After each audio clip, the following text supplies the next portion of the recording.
आज तुम्हारी पूजा करने से तुम्हारे संग मिले हैं। मैं इस भारत माता की सेवा करने के लिए अपने जीवन को समर्पित कर। इसके लिए न मैं विवाह करूंगा, न मैं नौकरी करूंगा, न मैं अपना क्लिनिक खोल करके किसी भी प्रकार की आय का स्रोत पैदा करूंगा। देश को स्वतंत्र कराना है, ये केवल इतना सा भाव उनके मन में नहीं। इस राष्ट्र का संपूर्ण उत्थान, परम वैभव, भारत माता को फिर से जगत जननी के मुख्य सिंहासन पर बिठाना है। यहां तक का कार्य मैंने अपने जिम्मे करना है। 1940 में एक संतुष्टि लेकर के गए कि मैंने अपने जीवन के अंदर याची देही याची डोला हिंदू राष्ट्र की एक लघु प्रति देख ली। अब ये काम दिन दूनी रात चौगनी गति से देशोत्थान के कार्य के लिए चलता है। अपने तत्व को व्यवहार में लाते हुए डॉक्टर हेडगेवार जी ने जो जीवन जिया, तो मुझे शायद लगता है कि डॉक्टर हेडगेवार जी को श्रद्धांजलि देने के लिए नरेंद्र मोदी जी ने 21 जून का दिन अंतर्राष्ट्रीय स्तर पर सुझाया कि संपूर्ण देश नहीं, संपूर्ण विश्व डॉक्टर हेडगेवार जी को 21 जून भारतीय योग पद्धति के द्वारा श्रद्धांजलि। मातृभूमि का जय जयकार करना यदि अपराध है तो मैं यह अपराध बार बार करूं, 1000 बार। वंदे मातरम, वंदे मातरम। एक विदेशी राज्य की जो हमारे ऊपर शासन कर रहा है, जिसने हमारे मौसलों को राज्य से विहीन कर दिया है, उनकी खुशी में शरीक होकर के उनको मान्यता देना, मिठाई खाना एक समान। केशव के मन में शिवाजी की वो घटना, आदिल शाही के सामने मैं झुकूंगा नहीं। मैं अपनी माँ, गुरु और पिता के समक्ष झुकता हूं और किसी के समक्ष नहीं झुकता। मैं झुकूंगा नहीं। हे रणचंडी के, हे काली माता, इस भारत माता को स्वतंत्र कराने के लिए मैं आज तुम्हारे सामने प्रतिज्ञाबद्ध हो रहा हूं। भारत माता की परतंत्रता की बेड़ियों को काटने के लिए मैं आजीवन कार्य करूंगा। मैं कभी विश्वासघात नहीं करूंगा। अगर किया तो मैं प्राण दंड का अधिकारी हूं। मैं देश के लिए अपना सर्वस्व जीवन न्योछावर करूंगा। भारतीय स्वतंत्रता के 75वें वर्ष पर प्रारंभ हुए अमृत महोत्सव पर समुत्कर्ष समिति द्वारा आयोजित व्याख्यान श्रृंखला यह गाथा है बलिदानों की में हमें आज माननीय ओम प्रकाश जी भाई साहब का मार्गदर्शन प्राप्त होने वाला है। आदरणीय ओम जी भाई साहब हम सभी के सुपरिचित हैं। पूर्व में समुत्कर्ष समिति द्वारा आहूत विभिन्न व्याख्यान मालाओं में और अन्य अवसरों पर हम सभी को आपका संस्कृति परक जीवन मूल्य संवर्धक पाथेय प्राप्त होता रहा है। मैं आज के इस पुनीत अवसर पर मान्यवर भाई साहब से निवेदन करूंगा कि हमें प्रबोधन प्रदान करें। मान्यवर ओम जी भाई साहब।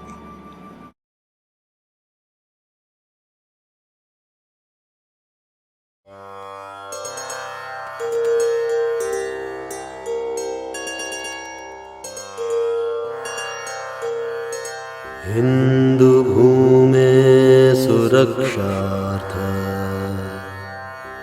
केशवेन विनिर्मितम् यं संघपोषितं येन गुरुं तं प्रणमाम्यहम्।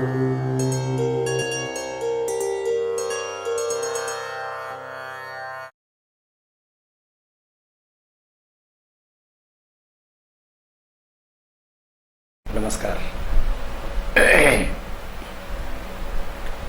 समुत्कर्ष व्याख्यान श्रृंखला, ये गाथा है बलिदानों की। मैं आप सब लोगों का हार्दिक स्वागत है। मित्रों, आज से हम एक नए कथानक पर चर्चा करने जा रहे हैं। पिछले 5 एपिसोड मातृशक्ति को समर्पित थे आज का ये नया सत्र एक अनाम उत्सर्ग हुए सुप्रसिद्ध स्वतंत्रता सेनानी, क्रांतिकारी और आज के युग में शायद इतना चर्चित, इतना प्रचलित नाम नहीं है, किंतु उस नाम ने बहुत ही अद्भुत काम किया है, जो इस अपने संपूर्ण राष्ट्र के उद्धार के लिए, इस भारत माता के उत्थान के लिए, इस देश के, समाज के, धर्म के जागरण के लिए जिसने बड़ा युग प्रवर्ती कार्य किया, ऐसे युग प्रवर्तक डॉक्टर केशवराव बलिराम हेडगेवार, हम सब जानते हैं इनके बारे में। राष्ट्रीय स्वयंसेवक संघ आज चिर परिचित संगठन है और राष्ट्रीय स्वयंसेवक संघ के अधिष्ठाता कहें, संस्थापक कहें, वो डॉक्टर हेडगेवार है। 3 एपिसोड में हम डॉक्टर हेडगेवार जी के जीवन के ऊपर चर्चा करेंगे। पहला जो आज के दिन हम चर्चा करने जा रहे हैं वो है उनका क्रांतिकारी, स्वतंत्रता सेनानी और देशभक्ति से परिपूर्ण जीवन, उस पर आज अपन चर्चा करेंगे।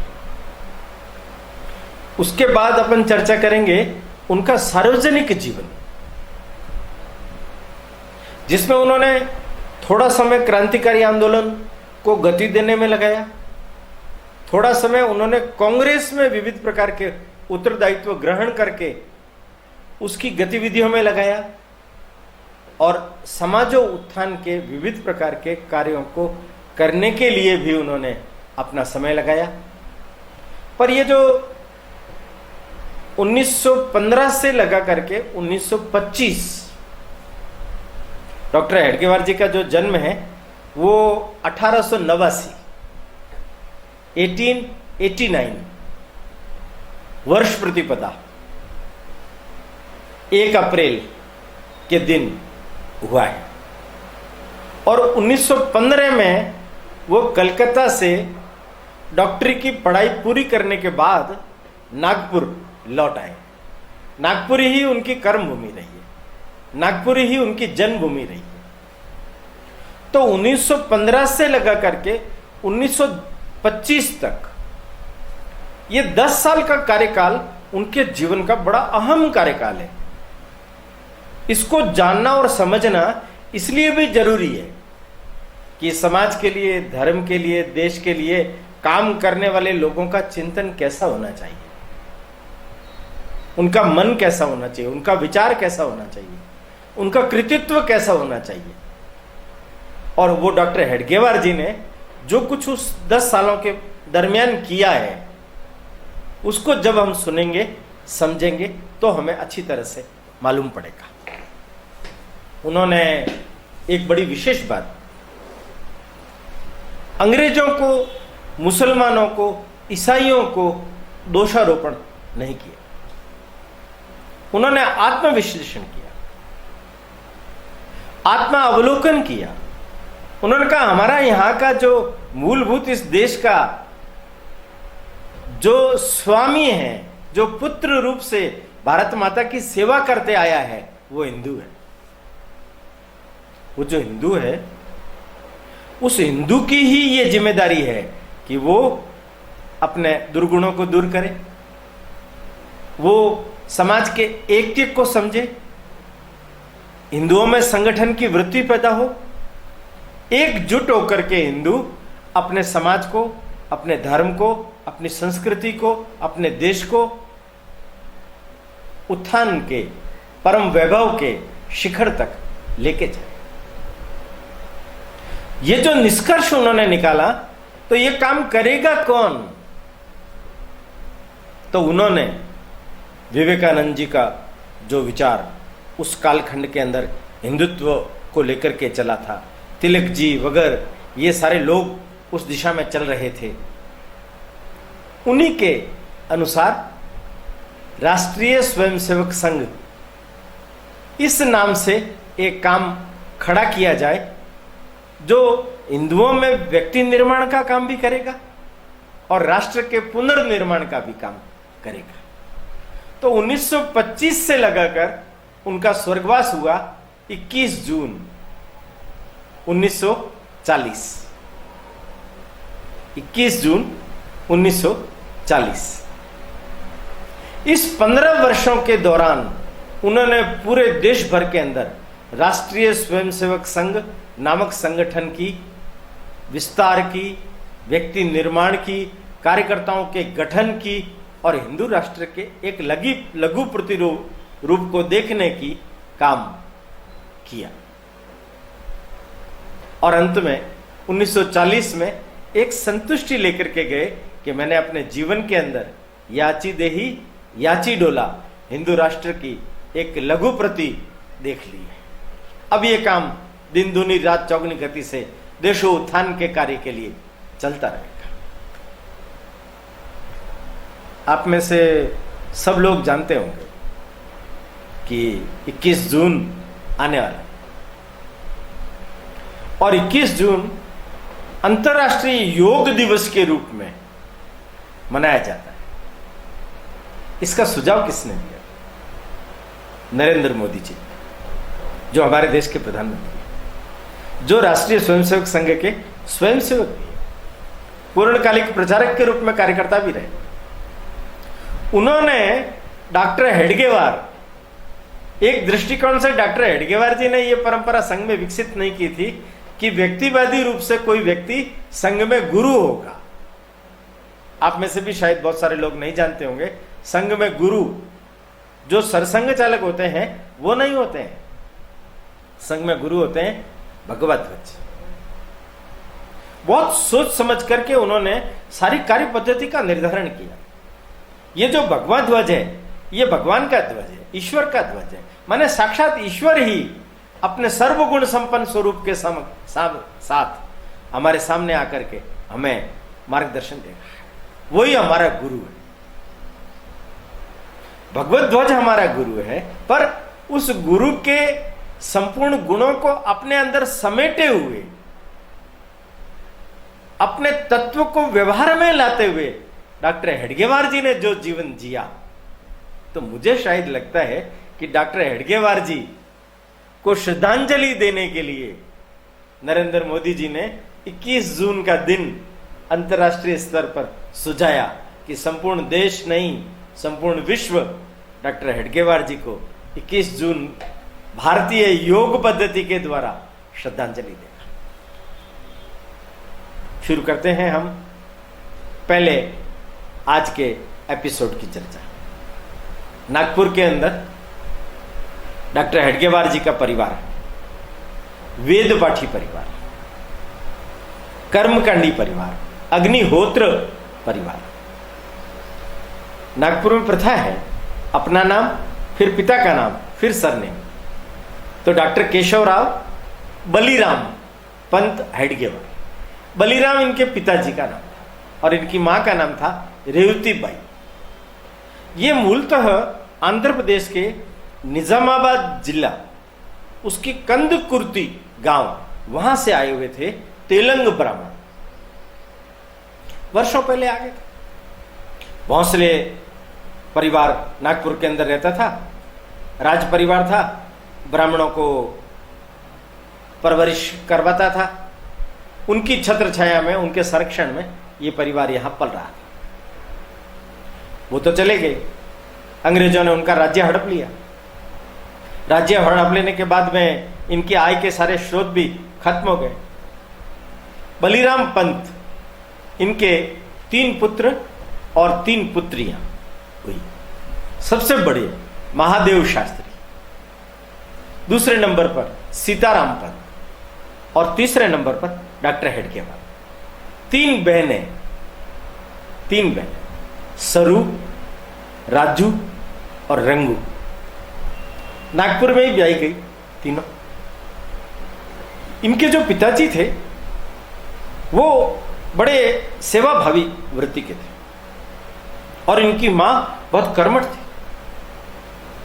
मां का असर पुत्रों के ऊपर अक्सर कर होता है, पर एक बात जो सबसे महत्व की है वो ये है कि ये जो वेद पाठी परिवार है इसमें इनके जो सबसे बड़े भाई है महादेव शास्त्री, इनको पहलवानी का बड़ा शौक था। इनका खुद का अपना अखाड़ा, मलखम, तलवारबाजी, लाठी, काठी, ये सब वहां वो सिखाते थे। कुश्ती लड़ना वो सिखाते थे। उस पूरे इलाके के अंदर महादेव शास्त्री की बड़ी धाक थी। एक बार की ऐसी घटना आती है, महादेव शास्त्री अपने घर के ऊपर दूसरी मंजिल पर खड़े थे, कुछ गुंडे लोग किसी को पीट रहे थे, ये वहीं से चिल्लाए, वो रुके नहीं तो वहीं से कूद पड़े और जाकर के उनकी ऐसी धुनाई की कि वो सब भाग छूटे।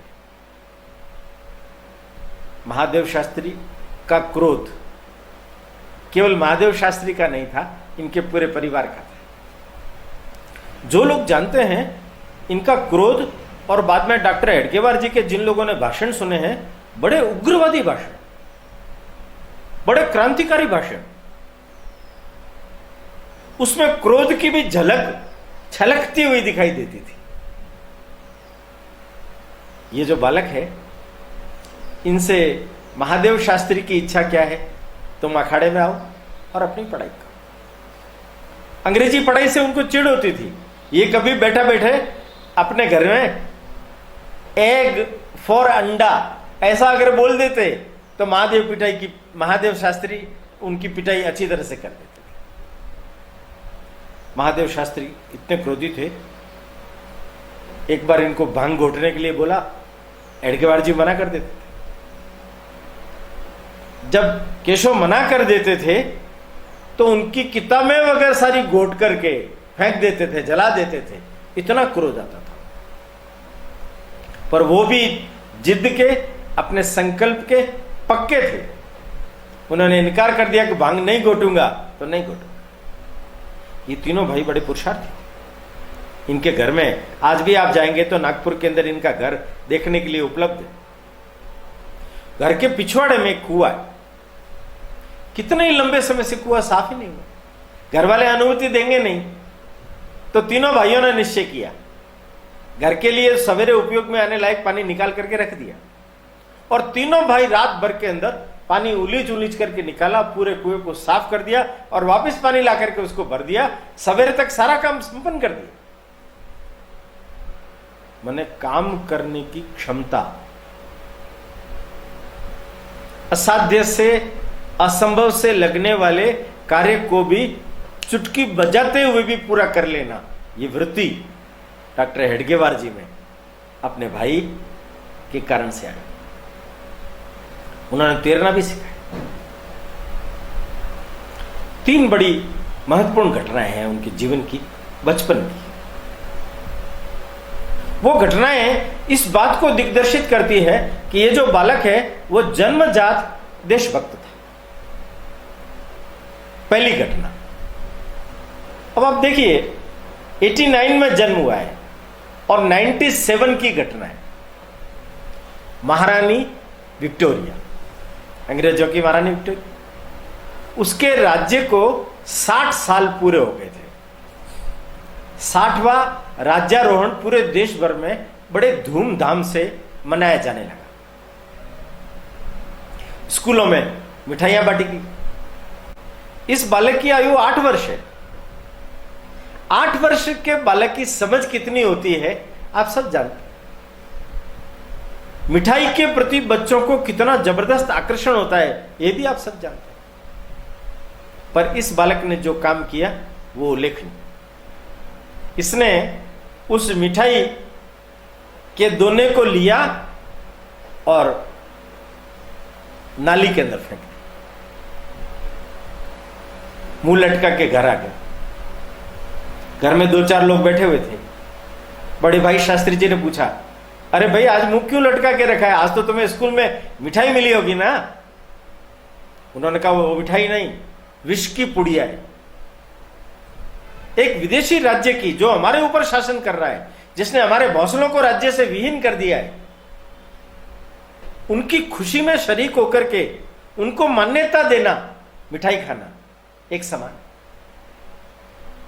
मैं वो मिठाई नहीं खाऊंगा। कमाल करते हो भाई, ऐसा भी कोई होता है क्या?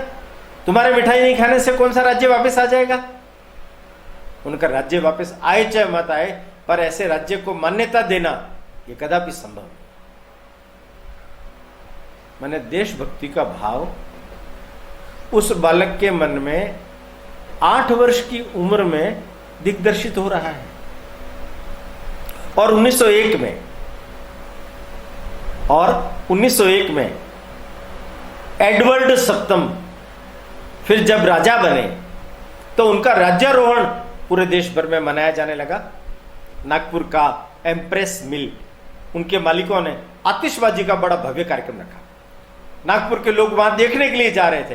केशव को कहा, अरे केशव तुम नहीं चल रहे हो क्या? इसने कहा, विदेशी के राज्यारोहण की खुशी मनाना अपने देश के साथ में विश्वासघात करना।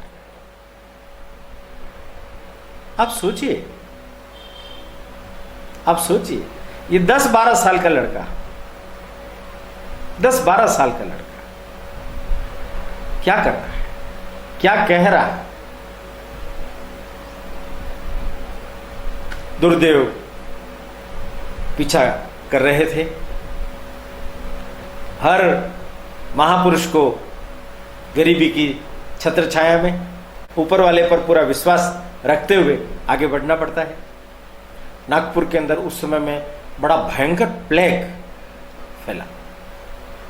ऐसा कहते हैं 1 लाख की आबादी वाले नागपुर में प्रतिदिन 300 लोग प्लेग के शिकार होते।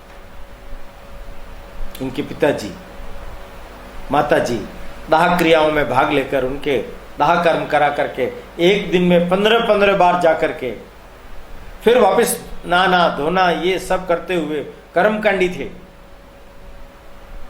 स्पर्श कर गया प्लेग इन दोनों को। एक ही दिन इनकी जो बड़े दामाद थे विंचुरे जी, उनके घर में बलिराम हेडगेवार जी बाहर बरामदे में और अंदर कमरे में रेवती बाई, केशव की मां, दोनों ने एक साथ प्राण त्याग दिया। 12 वर्ष की उम्र रही होगी, 12-13 वर्ष की उम्र। एक ही चिता पर दोनों को जलाया गया। माता पिता का साया केशव के सिर के ऊपर से उठ गया। महादेव शास्त्री, वो तो भांग घोटने में, अखड़ा चलाने में, क्रोध करने में ही समय जाता था। सीताराम पंत इंदौर चले गए वेद पाठी अध्ययन के लिए। ये ऐसे तैसे गरीबी में भूखे प्यासे अपना जीवन बिताने लगे। नीलसुटी स्कूल से इन्होंने अपना पढ़ाई का काम शुरू किया।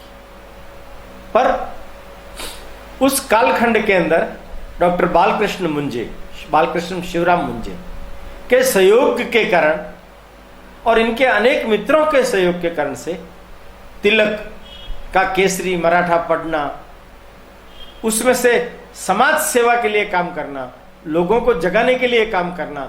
उसी समय केशव ने बांधव समाज नामक एक छोटी सी संस्था अपने मित्रों के लिए बना करके उनके तले अनेक प्रकार के काम चालू कर दिए। 13-14 साल की उम्र है। तिलक जी 1905 में बंगाल का विभाजन हो गया। पूरे देश भर में बंग भंग इस आंदोलन के खिलाफ वातावरण बना। स्वदेशी वस्तुओं का उपयोग करेंगे, स्वदेशी विद्यालयों में ही पढ़ेंगे, देश के लिए काम करना है। तिलक ने कहा कि हमारा अपना उद्योग होगा, इसके लिए तिलक फंड, इसके लिए पैसा इकट्ठा करो। डॉक्टर खान खोजे ने विद्यार्थियों में से विद्यार्थी सेना के रूप में बांधव समाज के प्रमुख डॉक्टर केशव इनको कहा तुम करो। इन्होंने उस कालखंड के अंदर लोगों से पैसा मांग मांग करके इकट्ठा किया। मैंने सार्वजनिक जीवन जीने की प्रवृत्ति, उसके लिए कुछ काम करना, और ये देश पर आई हुई विपदा है उसके निवारण में मेरा अपना क्या योगदान होना चाहिए, ये केशव ने करके दिखाया। ये जिस नील सिटी स्कूल में पढ़ते थे, पुरुषोत्तम ओक उसके प्रधानाध्यापक थे। अंग्रेज सरकार ने उस समय में बंग विरोध के लिए क्रांतिकारियों ने बंकिम चंद्र का वंदे मातरम, ये नारा, विदेशी भगाओ, विदेशी का बहिष्कार, ये जो शुरू किया। कोई भी तिलक का जय नहीं बोलेगा, भारत माता की जय नहीं बोलेगा, वंदे मातरम का नारा नहीं बोलेगा। रेस्टलेस सर्कुलर कहते हैं उसको, वो लागू कर दिया। जो भी करेगा उसको जेल के अंदर डाल दिया जाएगा। अब एक शाला निरीक्षक विद्यालय का निरीक्षण करने के लिए आए। केशव को मालूम था इसने पूरी स्कूल के अंदर ठीक ढंग से योजना बना ली। पूरी स्कूल 18 साल की उम्र है इसकी, लेट पढ़ रहे हैं, इसलिए शायद 8वें दर्जे में लेट पढ़ रहे हैं। उस 8वें दर्जे में पढ़ने के कारण से उस नील सिटी हाई स्कूल के अंदर इनका बड़ा वर्चस्व था। उन्होंने स्कूल में भी बांधव शाखा, बांधव समाज, ये एक संस्था खोल दी थी। हर एक कक्षा में उसके प्रतिनिधि थे। योजना बनाई कि जैसे ही शाला निरीक्षक, इंस्पेक्टर अपनी कक्षा में प्रवेश करे, सब बच्चों को एक साथ खड़े होकर के उनको वंदे मातरम से उनका स्वागत होना चाहिए। योग से सबसे पहले 8वीं की कक्षा में, केशव की कक्षा में ही उसने प्रवेश किया और बड़े जोर के साथ में केशव और उसके साथियों ने वंदे मातरम नारा लगाया। वो घबरा गया, अध्यापक घबरा गया, ये क्या हो रहा है। दूसरी कक्षा में गया, उसी में वंदे मातरम, तीसरी कक्षा में वंदे मातरम, चौथी में वंदे मातरम। पूरा स्कूल वंदे मातरम के नारों से गूंज उठा। इस शाला अध्यापक ये मुख्य अध्यापक के कमरे में गया, वही पुरुषोत्तम हो, और अपनी टोपी उठाई, बिना कुछ बोले चल दी। विनय कृष्ण बोस, वो इस स्कूल को चलाने वाली समिति के अध्यक्ष थे, उनको कहा कि स्कूल में पता करो ये षड्यंत्र के पीछे कौन है। 2000 विद्यार्थियों का स्कूल है। बड़ी प्रार्थना सभा के अंदर विनय कृष्ण बोस ने आग्रह किया, मैं भी वंदे मातरम रात को सोने से पहले बोलता हूं, पर वंदे मातरम घर में बोलने की चीज है, सार्वजनिक रूप से बोलने की चीज है। किसने गलती की है? कोई नहीं माना, कोई बोलने के लिए तैयार नहीं, सबको बाहर निकाल दिया। बाद में एक अच्युतराव काले करके व्यक्ति थे, वो बीच में पड़े और कहा कि जो माफी मांग लेगा उसको प्रवेश दे देंगे। एकमात्र केशवराव हेडगेवार को छोड़कर बाकी सब बालकों ने माफी मांग ली। इसने कहा, मातृभूमि का जय जयकार करना यदि अपराध है तो मैं यह अपराध बार बार करूंगा, 1000 बार करूंगा। देखिए, जन्मजात देशभक्त, जन्मजात देशभक्त। पढ़ाई कैसे पूरी हो आगे की? छूट गई पढ़ाई। इनके मित्र बालकृष्ण मुंजे ने तिलक जी से, अन्य लोगों से बातचीत करके यवतमाल में राष्ट्रीय विद्यालय था, उसमें इनको भर्ती कराया। ये वहां के संचालक के घर पर ही रहते थे, एक समय भोजन करके काम चलाते थे। यवतमाल का जो विद्यालय था उसमें भी वहां उन्होंने बांधव समाज की स्थापना कर ली, पर वो राष्ट्रीय विद्यालय था, अंग्रेजों की निगाह में था। अंग्रेज कोई न कोई बहाना ढूंढ रहे थे और किसी बहाने से उस यवतमाल के विद्यालय को उन्होंने बंद कर दिया। केशव की पढ़ाई फिर छूट गई। साल पूरा बर्बाद न हो इसलिए पुणे जाकर के उन्होंने पढ़ाई की और अमरावती में उन्होंने परीक्षा दी। मैट्रिक अच्छे अंकों से उत्तीर्ण कर लिया। वापस आ गए और नागपुर के अंदर रह करके किसी प्राइवेट विद्यालय में पढ़ा करके कुछ पैसा इकट्ठा कर। उनके मन में एक विचार चल रहा था। वो विचार ये था कि अपने देश को अगर आजाद कराना है तो ये जो क्रांतिकारी गतिविधियां पूरे देश भर में चल रही है, इस क्रांतिकारी गतिविधियों में मुझे हिस्सा लेना पड़ेगा। अभी तक के केशव के कालखंड के अंदर वो क्रांतिकारी संगठनों के साथ में जुड़ाव कर चुके। बंगाल और ये जो मध्य प्रांत है, मध्य प्रांत में भाऊजी कावरे और केशव, इन दोनों ने मिलकर के छोटी मोटी क्रांतिकारी गतिविधियां चालू की थी। क्रांतिकारियों के लिए शस्त्र इकट्ठे करना, पैसे इकट्ठे करना, शस्त्र इधर उधर पहुंचाना। और इसके एक दो उदाहरण आपको मैं देता हूं। ये जो बालक है ये किस तरीके का क्रांतिकारी है।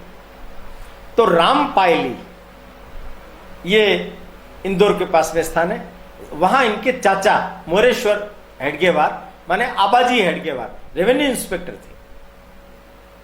केशव वहां गया, दशहरे का समय था, दशहरे का समय था। वहां इसने नागपुर में रहते हुए ये जो बालकृष्ण परांजपे हैं उनके घर पर बम बनाना सीख लिया था। उसका प्रयोग उसने वहां किया और उस बम को उसने रामपायली के पुलिस चौकी के ऊपर फेंक दिया। गलती से वो पास के तालाब में जाके फटा, पुलिस चौकन्नी हो। कुछ समय बाद दशहरा आया। रामपायली के अंदर पहली बार इस दशहरे के समय में केशव ने अपने युवा साथियों के सामने भाषण दिया। उन्होंने कहा ये सीमा उल्लंघन तब होगा जब 7 समुद्र पार अंग्रेजों को हम देश निकाला दे देंगे। रावण का वध करना माने ये विदेशी सत्ता उससे भारत को मुक्त कर, अंग्रेजों का वध करना है, गुलामी की बेड़ियों को काटना है, भारत माता को आजाद कराना है, यही सच्चा सीमा उल्लंघन होगा। भाषण सुनकर के सरकार के लोगों के कान खड़े हो गए। इसके पीछे गुप्तचर लगा दिए। एक छोटा सा बालक, उसके पीछे गुप्तचर, बड़ी आयु का एक गुप्तचर लगाया, इधर उधर ये चक्कर लगा करके इसको घुमाते। पहले के छोटे के बच्चे जो लोहे का चक्र चलाते थे ना, ऐसे वो चला करके ले जाते, अपना टिफिन साथ ले जाते, बाहर जंगल में जाकर के अपना टिफिन खा के वापस आ जाते। ये पीछे पीछे जाता कि जंगल में कुछ एक्टिविटी होगी। एक दिन इसने आकर के हाथ जोड़ दिए, मेरे बच्चों पर दया करो। तो उसने कहा तू मेरा पीछा क्यों करता है? क्या करूं मैं, रोजी रोटी का सवाल है ना। तो क्या कुछ नहीं करना, शाम को तुम मेरे पास आना, मैं तुम्हें ऐसे ही समाचार दे दूंगा। एक छोटा सा बालक उस गुप्तचर को ऐसे ही समाचार दे करके टरका रहा है। यवतमाल में जब वो पढ़ रहे थे उस समय भी बांधव समाज के कार्यकर्ताओं ने हनुमान जयंती के दिन बड़ा जोर शोर से हनुमान जयंती का कार्यक्रम बनाया। शिवाजी का प्रभाव इस बालक के मन के ऊपर सबसे ज्यादा, शिवाजी की सारी गतिविधियां, उनकी छापामार युद्ध पद्धतियां, अपने को आजाद होना है तो इसी तरीके से काम करना पड़ेगा, ये उनके ऊपर था। वहां पर भी यवतमाल में उन्होंने एक बम बना करके पुलिस चौकी के ऊपर फेंका, पकड़े नहीं। रामपायली के भाषण के आधार पर और इसके आधार पर इन पर कोर्ट ने मुकदमा दर्ज किया, राजद्रोह का मुकदमा दर्ज किया। वो कुछ वकील अच्छे थे, उन्होंने उससे छुड़वा दिया, पर पाबंदी लगा दी, रामपायली 1 साल तक तुम नहीं आओगे। ये नागपुर में रहते समय में भी छुटपन के अंदर जब नील सिटी स्कूल के अंदर पढ़ रहे थे उस समय की एक बड़ी मजेदार घटना है। वो घटना यह है कि भौसलों के किले के ऊपर जब इन्होंने यूनियन जैक लहराते हुए देखा तो इनके मन के अंदर बड़ी टीस उठती थी, यहां तो हमारा भगवा लहराना चाहिए, इसको हटाएं कैसे। अपने मित्रों के साथ सलाह मशवरा किया और एक दिन वही शिवाजी के उस पुरुषार्थ को फिर से जागृत करने का निश्चय कर उनके मित्रों ने निर्णय किया, योजना बनाई। वजय गुरु जी का घर पास में, उनके पीछे बाड़ा है, वहां से खुदाई करके 2 मीटर लंबी, 2 किलोमीटर लंबी एक सुरंग खोद करके, सुरंग के माध्यम से हम नीचे से यूनियन वहां जाएंगे सीताबर्डी के किले में, और सीताबर्डी के किले के ऊपर यूनियन जैक जो लहरा रहा है उसको उतार कर हमारा भगवा झंडा लहराएंगे, भारत माता की जय, हमारा देश आजाद हो जाए। बाल मनों की कल्पना है। कुदाली, पावड़े, गेती, तगारी लेके आए। वजह गुरु जी के परिवार के लोग कहीं बाहर गए हुए थे, पीछे से इन्होंने अपना कार्यक्रम चालू किया, गड्ढा बड़ा सा खोद दिया। शाम को वजह गुरु जी आए, आकर के देखा ये क्या कर रहे हो। तब इन्होंने बताया कि ऐसी योजना है, सुरंग बनाएंगे हम। आबाजी हेड के बार वो कहते हैं कि वो जो छोटे छोटे बच्चे, उनके मन की उदात्त कल्पनाओं को देखो, असाध्य काम था वो। 2 किलोमीटर लंबी सुरंग बना करके यूनियन जैक को उतारकर उसकी जगह भगवा फहरा देना, पर ऐसा असाध्य काम कर सकने का बीड़ा केशव राव ने उठाया। वजह गुरुजी भी बहुत प्रसन्न हुए, कहा बड़े होकर के तुम लोग बहुत अच्छा काम करोगे। अब देखिए, ये जितनी सारी गतिविधियां हैं, ये गतिविधियां उनके जीवन की नींव है, ये उनका अधिष्ठान है। अब इस अधिष्ठान को वो और अधिक आहुतियां देना चाहते हैं। क्रांतिकारी गतिविधियों में वो यहां पर भी प्रतिज्ञा लेते थे कि मैं अपने मित्र को साक्षी मान करके ये प्रतिज्ञा लेता हूं कि मैं आजीवन भारत माता की सेवा के लिए अपने जीवन को लगाऊंगा, संस्था के साथ विश्वासघात नहीं करूंगा। अब उनको लगा क्रांतिकारियों का काशी यानी कोलकाता, बंगाल क्रांतिकारियों के लिए जीवंत जागृत उदाहरण है। वहां से एक स्वामी माधवदास जी आए थे, 6 महीने उनको भूगर्भ में रहने की व्यवस्था केशव ने, उनके माध्यम से अलग अलग जगहों पर शस्त्र पहुंचाने की व्यवस्थाएं केशव ने की। माने केशव जन्मजात देशभक्त और स्वतंत्रता सेनानी, क्रांतिकारी, और इसलिए वो क्रांतिकारी गतिविधियों में सक्रिय रूप से भाग लेने के लिए कोलकाता जाना चाहते थे, पर उसके लिए कौन अनुमति देता। तो पढ़ाई के बहाने मैं वहां चला जाऊं, आंग्ल वैद्यक माने डॉक्टरी की पढ़ाई करने के लिए वहां राष्ट्रीय विद्यालय खोला गया था। उसमें डॉक्टर मुंजे ने तिलक जी से कह करके कुछ फंड की व्यवस्था करके उनको वहां भेज दिया। वहां एक शांति निकेतन करके महाराष्ट्रीयन लोगों का एक लॉज था, उसके अंदर इनके रहने की व्यवस्था कर, ये वहां चले गए। आप में से कुछ लोग जानते होंगे, वीर सावरकर के सबसे छोटे भाई नारायण सावरकर, उनकी डॉक्टरी की पढ़ाई भी डॉक्टर जी के साथ हुई, वहीं पर साथ में उसी हॉस्टल में वो रहते थे। नारायणराव सावरकर को चेक करने के लिए एक जासूस पीछे भेजा गया, डॉक्टर जी के पीछे भी एक जासूस भेजा गया था। डॉक्टर जी की पारखी निगाहों से उस जासूस को उसने परख लिया। दूसरे साथियों ने विश्वास नहीं किया। एक दिन वो जासूस कहीं गया तो उसकी पेटी खोल करके देखा तो उसके पास में नारायणराव का ऑर्डर था। फिर उसको मार पीट करके वहां से भगाया। उस हॉस्टल में रहते हुए और कोलकाता में रहते हुए 5 साल के दौरान उन्होंने क्या क्या काम किए, कैसे कैसे काम किए, उस सुनने समझने लायक। पहला काम, अनुशीलन समिति, उसके सदस्य हो। जलती हुई अग्नि पर प्रतिज्ञा ली, मां काली की मूर्ति के समक्ष, दक्षिणा मूर्ति, हे रणचंडिके, हे काली माता, इस भारत माता को स्वतंत्र कराने के लिए मैं आज तुम्हारे सामने प्रतिज्ञाबद्ध हो रहा हूं।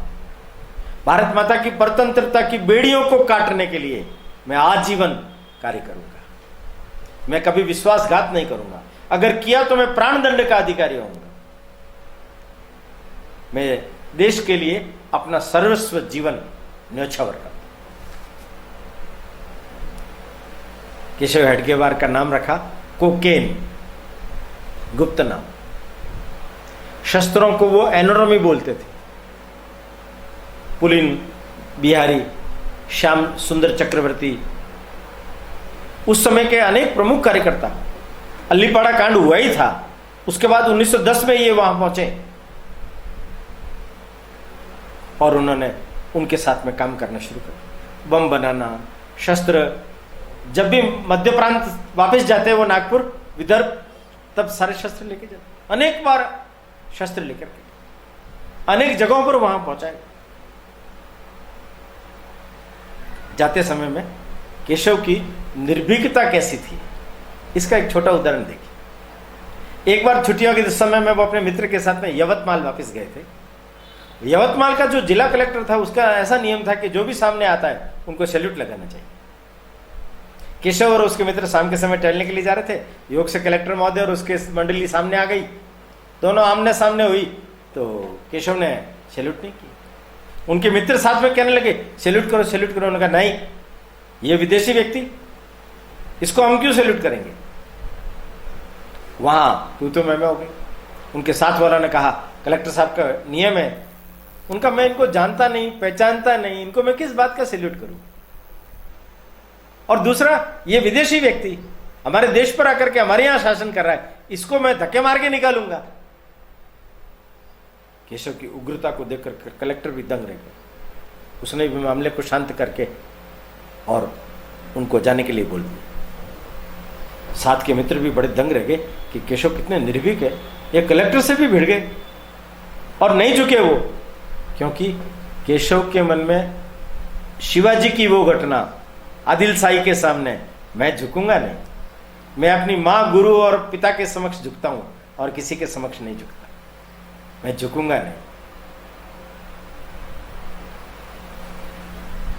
यहां रहते समय उनकी भोजन व्यवस्था तो बड़ी लड़खड़ाई हुई थी, पर जहां लॉज में वो भोजन करते थे, वो उत्तर प्रदेश का व्यक्ति था, वो बड़ा तबीयत से उनको भोजन कराता था और ये 3 व्यक्तियों का भोजन अकेले ही कर लेते थे। इसकी वो क्षमता देख करके वो प्रसन्न हुआ, पर इनके पास पैसे नहीं थे। 2 महीने का तो जुगाड़ बिठा लिया इन्होंने, आगे के पैसे नहीं थे, तो इन्होंने बुद्धिमत्ता पूर्वक काम किया और उसको कहा कि भैया जी, मैं इतनी दूर भोजन करने के लिए आ नहीं पाता, पढ़ाई डिस्टर्ब होती है, क्या आप मेरे घर पर भोजन भिजवा देंगे लॉज पर। क्यों नहीं, मैं तो तुम्हारे से बहुत प्रसन्न हूं। ऐसे लोग मिलते कहाँ हैं जो इतना अच्छा खाते हैं, इतना अच्छा व्यायाम करते हैं। केशव वहां भी अखाड़े में जाते थे, व्यायाम करते थे, दंड बैठके लगाना, मुष्टि प्रहार करना, मलखंभ का अखाड़ा वहां भी उन्होंने खोल रखा था। तो उसने कहा तुम चिंता मत करो, तुम जो जितना खाते हो उतना मैं तुम्हारे लिए एक बड़े टिफिन के अंदर पैक करके, अभी भी डॉक्टर जी का नागपुर का महल जो कार्यालय है उसके अंदर इतना बड़ा टिफिन दिखाई देगा आपको, उस टिफिन को पूरा भर करके वो मंगाते थे। अपने साथ जो मित्र रहता था उसको भी वो पूरा भोजन करा देते थे, तो वो मित्र के शुल्क से दोनों का भोजन हो जाता था। जब तक कोलकाता में रहे तब तक ये व्यवस्था बनी रही।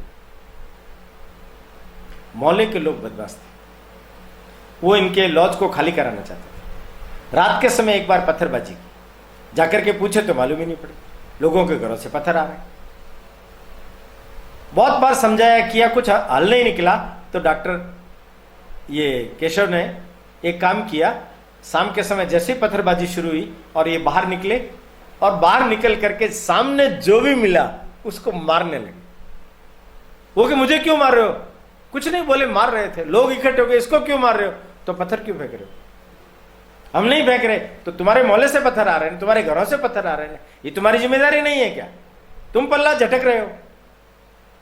उसके बाद से कहते हैं कि पत्थर आना बंद हो गया। लियाकत हुसैन करके मौलवी तिलक जी के बड़े भक्त थे। एक सभा में वो केशव से मिले, मुलाकात भी ऐसी हुई कि सभा चल रही थी और एक वक्ता जो थे वो तिलक जी के बारे में बड़े अंट संट बोल रहे थे और बड़ा भद्दा उन्होंने उनको विशेषण प्रयोग किया। तो केशव ने आओ देखा न ताव मंच पर जाकर के और उन्होंने उसको 2 थप्पड़ मारी, उनके साथियों को मुक्के मारे और बड़ा फाइटिंग सीन करते हुए पूरे मंच को ध्वस्त कर दिया। ये मौलवी लियाकत हुसैन बहुत प्रभावित हुए और उनके पास जाकर के उनको गले लगा लिया, तुम्हारा जैसे बहादुर लोग ही इस देश को आजाद करा सके। उनके कहने पर ही उन्होंने वो फैज टोपी छोड़ दी उतार। कलकत्ता में जब तक रहे वो उनके साथ में रहे। सुरेंद्र नाथ मित्र कोलकाता के बड़े जानी मानी जितने सारे उस समय के लोग थे, सब केशव राव के संपर्क में थे। केशव राव को सब अच्छा मानते थे। 1914 में केशव राव ने एक बड़ा आंदोलन वहां किया। आप ध्यान से समझिए इस घटना को। वो आंदोलन क्या था? मेडिकल कॉलेज की मान्यता को अंग्रेजों ने रद्द कर दिया कि इस कॉलेज के अंदर जो पढ़ करके निकलेगा उसको हम सरकारी नौकरी में नहीं लेंगे। केशव को वैसे भी सरकारी नौकरी में जाना नहीं था, किंतु ये राष्ट्रीय हमारा कॉलेज है और उसको कोई मान्यता नहीं है और अंग्रेज उसकी मान्यता को मान नहीं रहा है, इसके लिए आंदोलन करेंगे। एक बड़ा जबरदस्त आंदोलन किया। जगह जगह पर सभाएं होने लगी, लोग अध्यक्षता करने लगे, भीड़ जुटने लगी। अंग्रेज सरकार घबरा गई और अंत में वहां की एक पत्रिका के बड़े संपादक मोतीलाल जी और सुरेंद्रनाथ मित्र ने अध्यक्षता करके एक बड़ी भारी सभा करके और प्रस्ताव पास किया कि हम अंग्रेजों की खिलाफत करेंगे। अंग्रेज घबरा गए और उन्होंने उसकी मान्यता को जो रद्द करने का निश्चय किया था उसको वापस ले लिया। अब उनको सरकारी नौकरी मिलेगी, किंतु एक परीक्षा छोटी सी नॉमिनल देनी पड़ेगी। इस तरीके से उसकी विजय हुई। परंतु अंदर की कथा सुनिए, एक भी सभा नहीं हुई। अखबार में आता कल वहां सभा होती, पुलिस, गुप्तचर, सारे लोग वहां पहुंचते, देखते, सभा हुई नहीं। दूसरे दिन अखबार में आती, अपरिहार्य कारणों से स्थान बदला गया, यहां सभा हुई, इतने इतने लोग शरीक हुए, इन्होंने अध्यक्षता की। पुलिस उनको जाकर के पूछती, आपने अध्यक्षता की? उनका हाँ। किसके लिए? इसके प्रस्ताव पास किया गया। केशव ऐसे प्रमुख लोगों से मिलकर के उनके अध्यक्षता के लिए हामी भरवा लेते थे। अखबार वालों से मिलकर के वो झूठी खबरें छपवाते थे।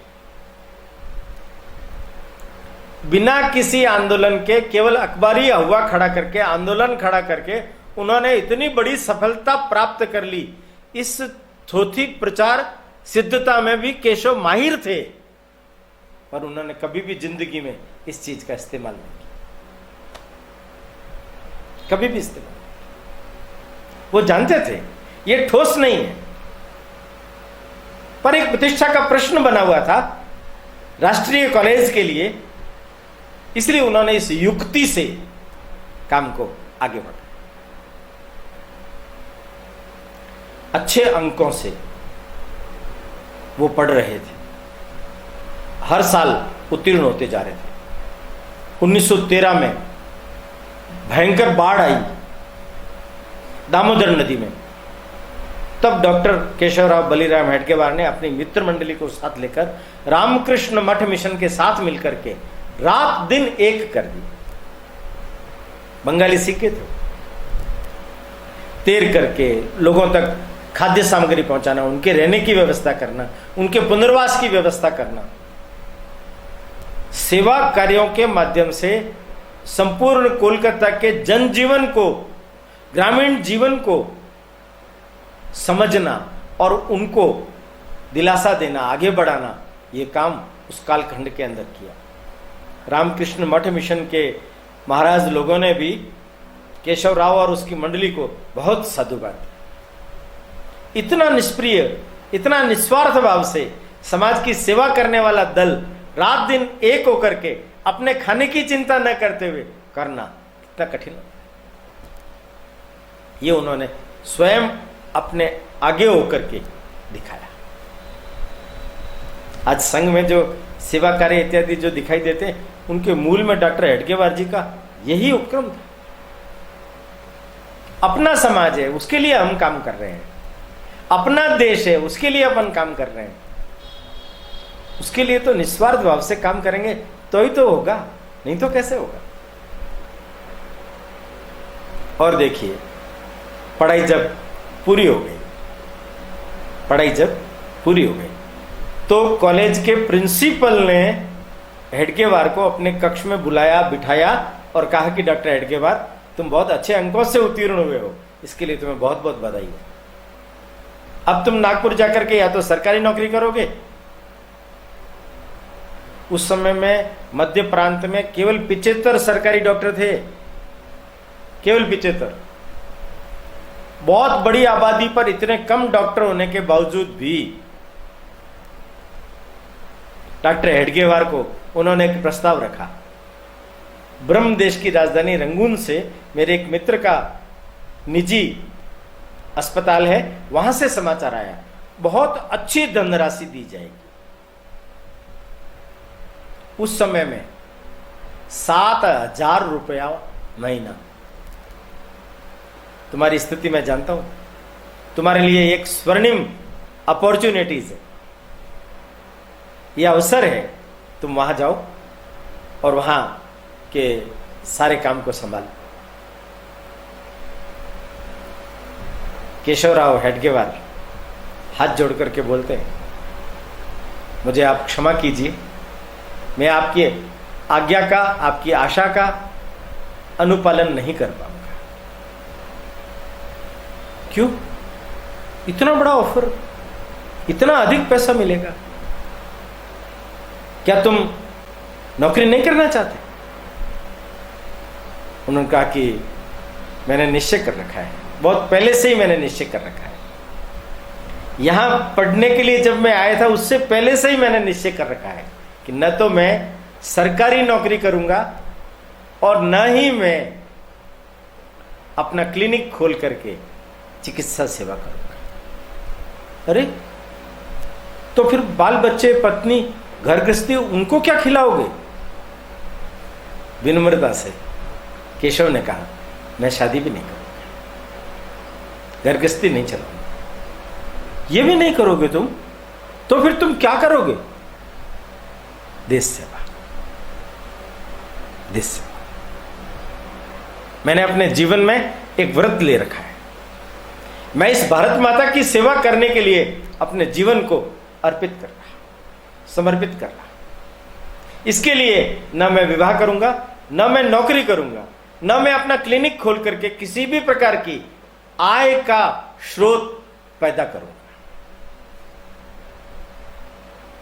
देखिए आप उनकी विलक्षणता। इस भयंकर गरीबी में जब आदमी पूरी तरह से टूट जाता है, चकनाचूर हो जाता है, माता पिता से विहीन पुत्र अपने दोनों भाइयों की बड़ी बृहद आकांक्षाओं की पूर्ति को भी नहीं कर पा रहा है।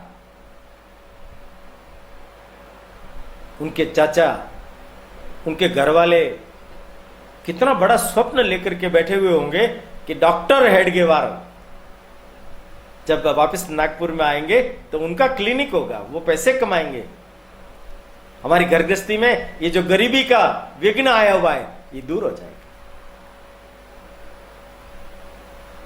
इनकी दृष्टि किस पर है? उस पर नहीं, इनकी दृष्टि है देश सेवा। अंग्रेजों से भारत को मुक्त कराना है, केवल मुक्त कराना माने देश को स्वतंत्र कराना है। ये केवल इतना सा भाव उनके मन में नहीं है।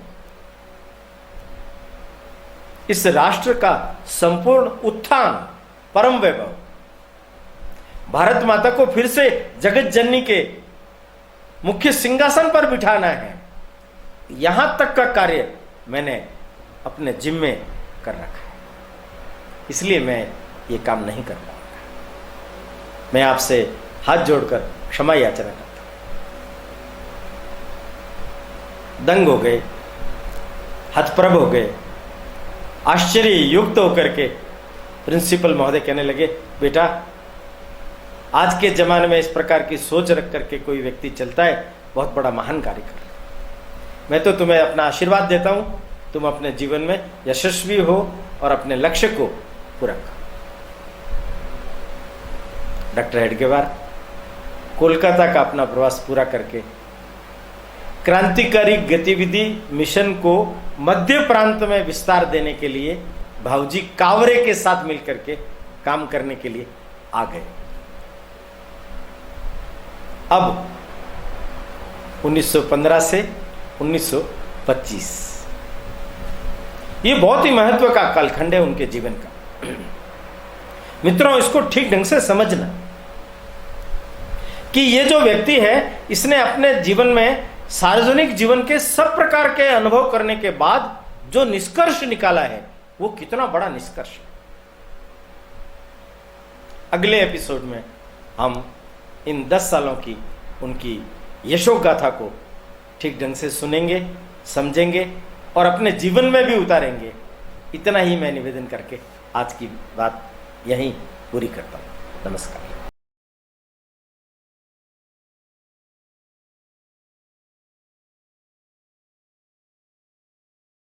समुत्कर्ष समिति से जुड़ी सभी जानकारियां प्राप्त करने के लिए हमारे YouTube चैनल समुत्कर्ष समिति को अवश्य सब्सक्राइब करें। आप सभी का समुत्कर्ष समिति के प्रति यही स्नेह और आत्मीय भाव बना रहे। धन्यवाद।